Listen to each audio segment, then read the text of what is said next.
বাংলাদেশে হিন্দুদের ওপর যে অত্যাচার চলছে তাতে চুপ কেন পশ্চিমবঙ্গের মুখ্যমন্ত্রী? পড়শি দেশের অশান্তি নিয়ে ভারতের অন্তর্গত এক রাজ্য পশ্চিমবঙ্গের মুখ্যমন্ত্রীকে কাঠগড়ায় তুললেন পদ্ম শিবিরের সাংসদ তথা মুখপাত্র শ্রমিক ভট্টাচার্য।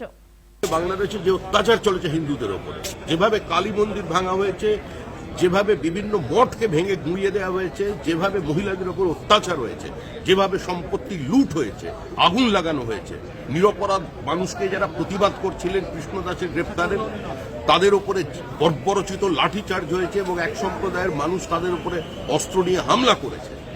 কোথায় পশ্চিমবঙ্গের মুখ্যমন্ত্রীর কোনো মানবিক মুখ? কেন মুখ্যমন্ত্রী চুপ আছেন? কেন প্রতিবাদ করছেন না? তিনিই তো বললেন ওপার বাংলা এপার বাংলা এক, মানুষ আসবে যাবে, দিবে আর নিবে, মিলাবে মিলিবে। আজকে চুপ কেন তৃণমূল? আমরা তো নয় সিলেক্টিভ প্রতিবাদীদের চিনি, তারা তো মোমবাতিগুলো ঘরের কোথায় ঢুকিয়ে রেখেছেন কেউ জানে না, তারা তো রাস্তায় নেই। ইথিওপিয়ায় মার্কিন অবরোধ, গাজা স্ট্রিপে ইসরায়েলের হামলা নিয়ে পশ্চিমবঙ্গের রাস্তায় মিছিল হয়, আর আজকে এত বড় অত্যাচার হচ্ছে পার্শ্ববর্তী বাংলাদেশে। ওই ঘোষ বোস গুহ মিত্র, ওই সরকার মন্ডল ঢোল পোদ্দার, ওখানের গুপ্তা জয়সওয়াল, ওখানের জৈন, ওখানের রাজবংশী, ওখানের মতুয়া, আমাদের রক্ত, আমাদের ভাই, তারা মারা যাচ্ছে, একটা শব্দকে উচ্চারণ করতে পারছেন না। কোনো প্রতিবাদ হচ্ছে?